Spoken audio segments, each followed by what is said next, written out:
వెంకటేశాయ సద్గురు అన్నమాచార్య పరంపరాయ నమః. ఈరోజు గురు పౌర్ణిమ సందర్భంగా తిరుమల నుంచి అన్నమాచార్య వారసులు ఈ తొలి గడపకు ఇచ్చేసి వెంకటేశ్వర స్వామి అనుగ్రహం పొందున్నారు.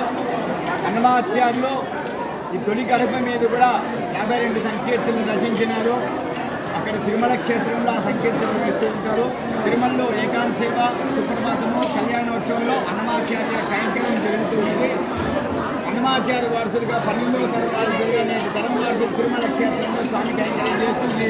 తొలి గడపను క్షేత్ర దివ్య దర్శనం చేసుకునే భాగ్యం నాకు కలిగించారు. ఆ వెంకటేశ్వర స్వామి పరిపూర్ణ అనుగ్రహ ప్రసాద స్వీకరించారు. మహానుభావం.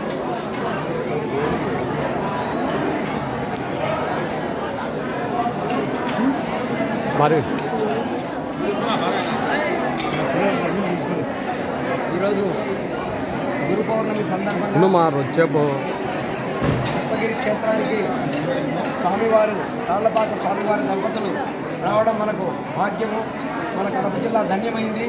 ఎందుకంటే ఈ గడ్డ శ్రీమాన్ తాళ్లపాక అన్నమాచార్యులు నడియాడినటువంటి క్షేత్రము, పుణ్యమైనటువంటి తీర్థము. ఈ క్షేత్రంలో తాళ్లపాక అన్నమాచార్యులు 32,000 నామ సంకీర్తనలు చేసి జగద్విఖ్యాతిని ఆ కలియుగ ప్రత్యక్ష దైవాన్ని ప్రసన్నం చేసుకున్నటువంటి మహానుభావుడు. ఆ క్షేత్రంలో 12వ తరం వారసులైనటువంటి శ్రీమాన్ తాళ్లపాక స్వామి వారి దంపతులు మన కడపకి ఈరోజు వచ్చారు.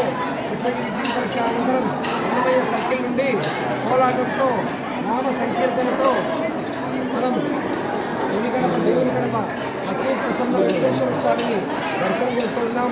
మనందరం ధన్యులమైనాము.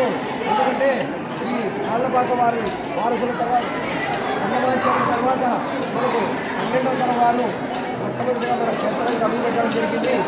ఇక్కడ రావడం మూలంగా సుఖ సంతోషాలు, ఆయురారోగ్యాలు, ఆధ్యాత్మిక చింతన కూడా మనందరిలో పెరిగే విధంగా స్వామివారి వరకు అనుగ్రహ భాషలు చేస్తారు.